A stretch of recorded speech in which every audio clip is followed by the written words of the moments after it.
पर नजर डालते हैं। वेस्ट एशिया संकट के बाद पेट्रोल डीजल की सप्लाई पर असर देखने को मिला है और ऑटो इंडस्ट्रीज का फोकस अब फ्लेक्स फ्यूल पर बढ़ता हुआ नजर आ रहा है। कल हमने देखा हीरो मोटो ने एक बाइक लॉन्च की, मारुति ने देश की पहली फ्लेक्स फ्यूल कार भी लॉन्च कर दी है। फ्लेक्स फ्यूल पर सरकार का क्या है रोड मैप, पूरी डिटेल बताने के लिए मेरे साथ जुड़ चुके हैं रोहन। चलते सीधा रोहन के पास। गुड आफ्टरनून रोहन, क्या है सरकार का फोकस फ्लेक्स फ्यूल को लेकर और कितना इंपॉर्टेंट है हमारी इकोनॉमी के लिए?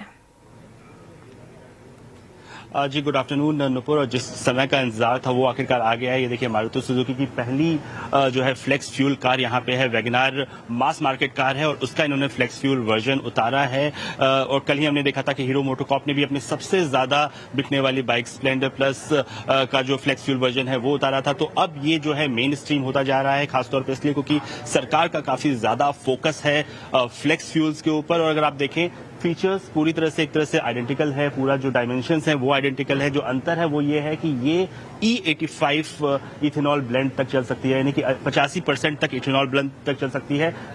E20 से लेकर E85 तक के लिए कंपैटिबल है। सरकार ने यहाँ तक के लिए E85 तक के लिए तो नोटिफिकेशन निकाला है।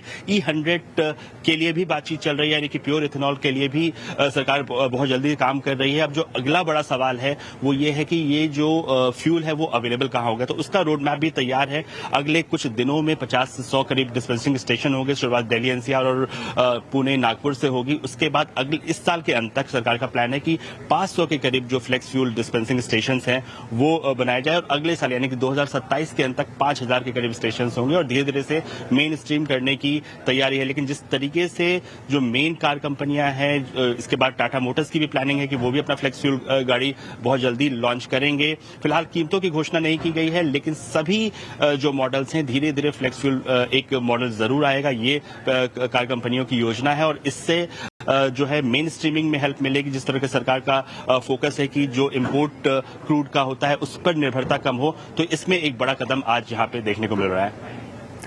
बिल्कुल, काफ़ी इंटरेस्टिंग खबर है ये। कल हमने देखा था हीरो की स्प्लेंडर, जैसे कि आपने कहा सबसे ज़्यादा वही बिकती है, उसमें फ्लैक्स फ्यूल का मॉडल लॉन्च हो गया। मारुति वैगनार आपको रोड पर सबसे ज़्यादा यही नज़र आती है और इसमें भी अगर फ्लैक्स फ्यूल की जो गाड़ी लॉन्च हुई है काफ़ी इंटरेस्टिंग है। कंज्यूमर के तौर पर भी देखें और सरकार का भी फोकस लगातार बना हुआ है। बहुत बहुत शुक्रिया रोहन पूरी जानकारी देने के लिए। ऑटो